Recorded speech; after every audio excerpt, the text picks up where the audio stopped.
کوئنٹنی میں جشن عید میلاد النبی صلی اللہ علیہ وآلہ وسلم کے سلسلے میں 34ویں سالانہ آئین مصطفیٰ کانفرنس کا انعقاد ہوا۔ تقریب کا اہتمام مجلس قادریہ حضرت دیوان حضوری نے کیا۔ کانفرنس میں علماء، مشائخ، کاؤنسلر اور لارڈ میئر آف کانٹری نے بھی شرکت کی۔ تفصیلات 92 نیوز کے نمائندے عمران بشیر کی رپورٹ میں دیکھیے۔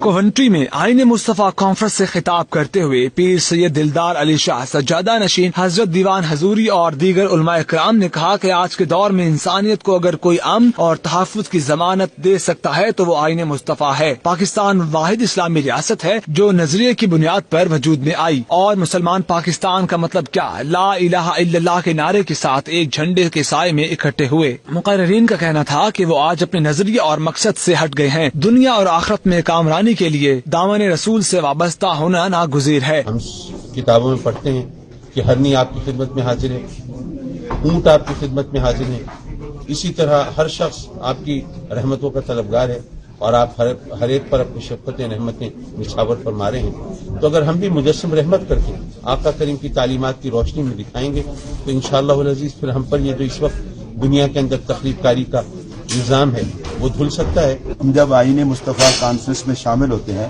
تو ہم دنیا بھر کو یہ میسج دیتے ہیں، ہر قسم کے دکھوں سے اگر آپ کو پناہ چاہیے تو اس رسول رحمت کی بارگاہ میں آ جاؤ، جسے تمام جہانوں کے لیے پناہ بنا کر اللہ نے اپنی مخلوق کے لیے بھیجا ہے، اور وہ محمد عربی کریم کی ذات کریمانہ ہے۔ ہم اپنے حصے کا چراغ جلا رہے ہیں کیونکہ ہمارے استانے نے پاکستان کے قیام کے لیے ایک زبردست کردار ادا کیا تھا، اور ہم آئین مصطفیٰ کے ذریعے ایک تو حکمرانوں کو یہ یاد دلا رہے ہیں کہ آئین مصطفیٰ کے لیے پاکستان بنایا گیا تھا، اور پاکستان ہماری آخری آئین مصطفیٰ یہ ہماری آخری منزل ہے۔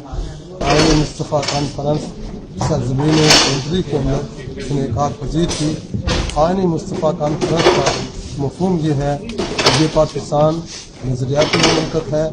پاکستان جب بن رہا تھا تو یہ آواز ساری امت کی تھی کہ پاکستان کا مطلب کیا، لا الہ الا اللہ۔ A celebration of the Prophet Muhammad, who was probably the last prophet, I believe, to sort of bring Islam and really sort of bring Islam to the world. But Islam and Christianity have so much in common. Conference کے اختتام پر امن عالم، ملت اسلامیہ کی ترقی اور پاکستان کے استحکام اور نفاذ آئین مصطفیٰ کے لیے خصوصی دعا کی گئی۔